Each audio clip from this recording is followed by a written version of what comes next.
Hola, te saluda nuevamente Ubaldo Acosta. Espero que estés listo para comenzar con esta lección. Vamos a estudiar a continuación el tema de alcance de variables en Java. ¿Estás listo? Vamos. Palabra this. En ocasiones un método necesita hacer referencia al objeto con el que estamos trabajando actualmente. Para esa tarea, Java agregó la palabra reservada this. La palabra this es un operador el cual nos permite acceder al objeto actual, la clase con la cual estamos trabajando, y nos servirá, entre otras cosas, para acceder a los atributos o métodos de una clase. Con esto podemos hacer una diferencia entre los argumentos recibidos en un método y los atributos de una clase. Como podemos observar, tenemos un código que tiene un atributo A y B. También el constructor de la clase recibe dos argumentos llamados A y B. Para hacer la diferencia entre estas dos variables, atributos de la clase y los argumentos recibidos en el método, podemos utilizar la palabra this como sigue. Podemos observar que en el constructor estamos utilizando el operador this para acceder a los atributos de la clase.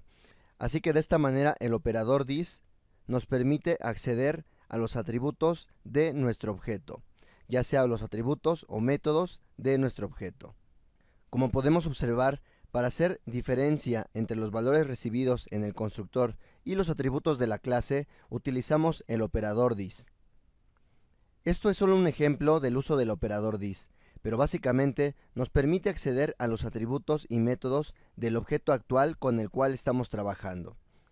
Esto puede ser un poco confuso al inicio, ya que estamos trabajando con el código de nuestra clase, es decir, la plantilla, y este código no se ejecutará hasta que hayamos creado un objeto y mandemos a llamar este constructor.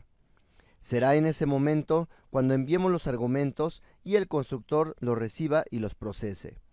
Así que debemos acostumbrarnos a pensar en dos momentos: la creación de nuestras clases o plantillas y la creación de nuestros objetos, que será cuando realmente se ejecute el código que hemos programado en nuestras clases o plantillas. Aunque el uso del operador this en ocasiones parecerá redundante, es una buena práctica el usarlo para hacer referencia a los atributos de la clase en la que estamos trabajando, ya que al leer nuestro código rápidamente reconoceremos qué variables son atributos de una clase y cuáles no. Dentro de los constructores o métodos de una clase, el operador this hará siempre referencia al objeto que fue invocado. Si observamos el código, tanto el argumento recibido como el atributo de la clase se llaman exactamente igual. Ambos, en este caso, se llaman A, tanto el atributo de la clase como el argumento recibido. Por lo tanto, toma prioridad el argumento sobre el atributo de la clase. A esto se le conoce como ocultamiento del atributo de la clase. Y para resolver este problema, basta con utilizar el operador this antes de la variable del atributo de la clase, tal como si accediéramos al atributo de una clase por medio del operador punto. De esta manera volvemos a acceder al atributo de la clase y el argumento ya no oculta a nuestro atributo. Alcance de una variable.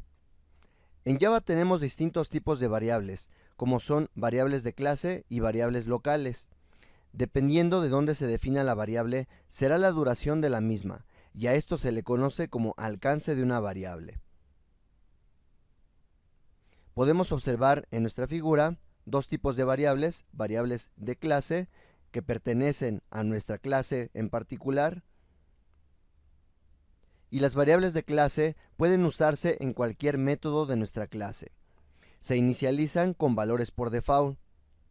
Y por otro lado tenemos variables locales, ya sea argumentos definidos en nuestros métodos o variables definidas dentro de algún método.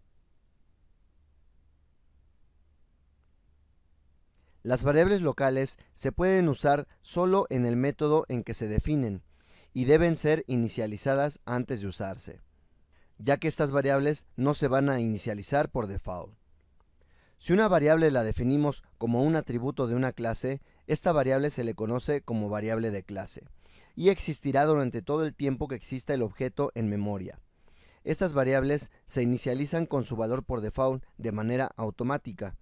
Por ejemplo, un tipo entero se inicializa con el valor de 0, una variable tipo bool con el valor de false y un objeto object con el valor de null. Por otro lado, las variables locales son cualquier variable definida dentro de un método, incluyendo los argumentos que recibe una función.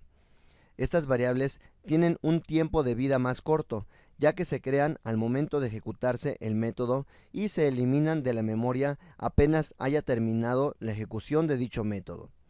Además, las variables locales es necesario inicializarlas con algún valor. De lo contrario, el compilador marcará un error debido a la falta de inicialización de este tipo de variables. Las variables locales ocultan a la variable de clase, y si queremos utilizar las variables de clase en un método que ha definido variables locales con el mismo nombre, entonces debemos utilizar el prefijo this como comentamos anteriormente. Esto para poder acceder a las variables de clase en lugar de los atributos locales.